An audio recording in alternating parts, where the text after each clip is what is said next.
আজ আমরা অষ্টম শ্রেণীর কোষে দেখি 11-র 15 দাগের অঙ্ক থেকে সমাধান করব। এর আগে যেসব অঙ্কগুলি আছে সেগুলি ডেসক্রিপশন লিঙ্কে দিয়ে দিলাম, তোমরা অবশ্যই একবার করে দেখে নিও। যদি সমস্যা হয় কমেন্টে জানিও, আমি চেষ্টা করব আরও একবার বুঝিয়ে দিতে। চলো 15 দাগের অঙ্কটা সমাধান করা যাক।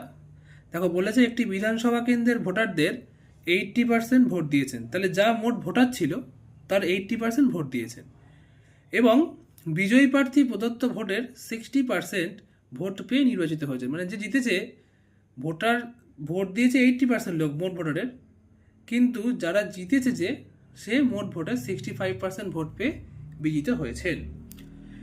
তিনি মোট ভোটে শতকরা কত ভোট পেয়েছেন, মোট ভোটের সেটি হিসেব করে আমরা দেখতে হবে। তো চলো অঙ্কটাকে সমাধান করা যাক। মনে করি মোট ভোটার 100 জন, তাহলে মোট ভোটারের 80% ভোট দিয়েছে। মোট ভোটারদের 80% ভোট দিয়েছেন। তাহলে 80% যেহেতু ভোট দিয়েছেন, তাহলে আমরা এর থেকে একটা কি জিনিস পাবো, দেখো 80% ভোট দেওয়ার অর্থ মোট ভোট দিয়েছেন কত হবে, তাহলে 100 জনের মধ্যে 80%, মানে 80/100 সমান 80 জন। তাহলে 100 জনের মধ্যে 80 জন ভোট দিয়েছে। এবারে বিজিত প্রার্থী যে সেই 80 জনের মধ্যে তার 65% ভোট সে পেয়েছে। কি বলেছে, বিজিত প্রার্থী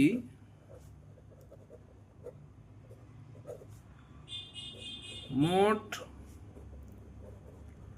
ভোটের 65% ভোট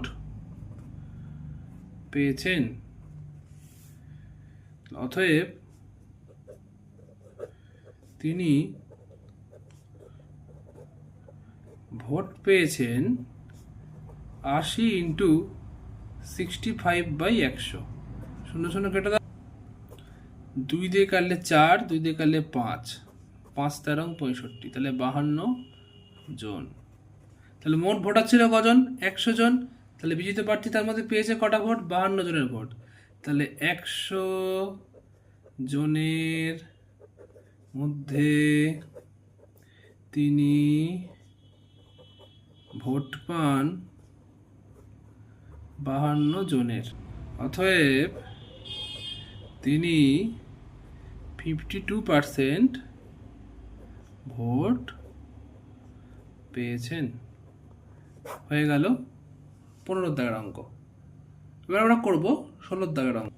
খুব ভালো করে দেখবে, অঙ্কটা খুব ইম্পর্টেন্ট, ভালো অঙ্ক। এই বছর নন্দলাল উচ্চ মাধ্যমিক বিদ্যালয়ের মোট পরীক্ষার্থীদের 85% বাংলায়, 70% অঙ্কে এবং 65% উভয় বিষয়ে A+ পেয়েছে। তাহলে 85% শুধু বাংলায়, 70% অঙ্কে এবং 65% উভয় বিষয়ে A+ পেয়েছে। মানে 65% লোক বাংলাতেও পেয়েছে, আবার অঙ্কতেও পেয়েছে। যদি মোট পরীক্ষাতে 120 জন হয়, তবে হিসাব করে দেখি উভয় বিষয়ে A+ পেয়েছে কজন, শুধুমাত্র বাংলায় A+ পেয়েছে কজন, শুধু অঙ্কে A+ পেয়েছে কজন, আর উভয় বিষয়ে A+ পায়নি কজন। চলো অঙ্কটা করা যাক। তাহলে প্রথমে বলেছিল কি যে উভয় বিষয়ে A+ কজন পেয়েছে, তাহলে আমরা লিখব মোট পরীক্ষার্থী 120 জন, 65% পরীক্ষার্থী উভয় বিষয়ে A+ পেয়েছে। অতএব উভয় বিষয়ে A+ পেয়েছে 120 × 65/100। 0 কেটে গেল, 2 দিয়ে 5 দিয়ে খাচ্ছি, 2 দিয়ে খাচ্ছি 5, 2 দিয়ে খাচ্ছি 6, 5 দিয়ে এটা কাটছি, 5 13 65, তাহলে 78 জন যারা উভয় বিষয়ে এ প্লাস। দুয়েরটা বলেছে শুধু বাংলায় এ প্লাস কজন পেয়েছে, তাহলে শুধু বাংলায় এ প্লাস পেয়েছে, দেখো মোট বাংলায় এ প্লাস পেয়েছে 85%, তার থেকে 65% উভয় বিষয়ে পেয়েছে, তাহলে শুধু বাংলার নিশ্চয়ই তো বিয়োগ হবে, তার মানে 20% ছেলে শুধু বাংলায় এ প্লাস পেয়েছে। তাহলে 120 জন পরীক্ষার্থীর মধ্যে এ প্লাস শুধু বাংলায় এ প্লাস পেয়েছে 120 গুণ 20/100, 0 কেটে দাও, 0 কেটে দাও, 24 জন। এই হলো দুয়ের পার্টটা। এবার 3 নম্বর পার্টটা করি। এবার বলেছে শুধু অঙ্কে, তাহলে শুধু অঙ্কে এ প্লাস পেয়েছে কত হবে বলো, 85 বিয়োগ 70% সমান 15%। অতএব 120 জন পরীক্ষার্থীর মধ্যে, আচ্ছা সরি এখানে একটা ভুল হচ্ছে, 70 বিয়োগ 65 হবে, কারণ 70 ছিল তোমার পরীক্ষার্থীর অঙ্কে, শুধু অঙ্কে এ প্লাস পাওয়ার সংখ্যা, তার থেকে 65 হচ্ছে তোমার শুধুমাত্র সব উভয় বিষয়ে এ প্লাস পাওয়ার সংখ্যা, তাহলে বিয়োগ করলে হচ্ছে 5%। তাহলে শুধু অঙ্কে এ প্লাস পেয়েছে 5%, একটু এখানে কারেকশান করে নিও। 120 জন পরীক্ষার্থীর মধ্যে শুধু অঙ্কে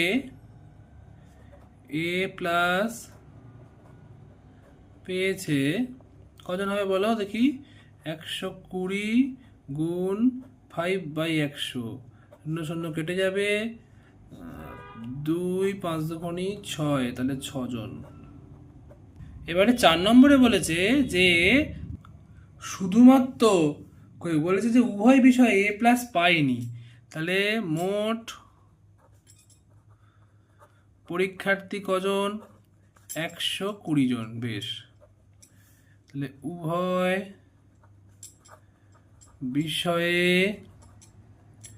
এ প্লাস পায়নি, দেখো 100 থেকে, যেহেতু শতকরা তাই 100 থেকে 65% লোক উভয় বিষয়ে পেয়েছে, 20% লোক শুধু বাংলায় পেয়েছে, আর 5% পেয়েছে শুধু অঙ্কে। তাহলে সবগুলোকে বিয়োগ করে দিতে হবে, তাহলে কত দাঁড়াবে, তাহলে 100 বিয়োগ 90 সমান 10%।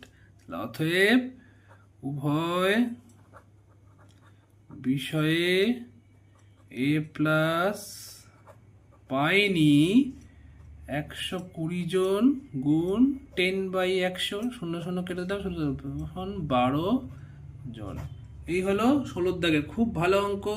অঙ্কটা খুব ভালো করে বুঝে নেবে, কোনো সমস্যা হলে আমাকে কমেন্ট করে জানাবে, আর তোমাদের বন্ধুদের কাছে শেয়ার করতে একদম ভুলো না, আমার চ্যানেলটাকে সাবস্ক্রাইব করে দিও।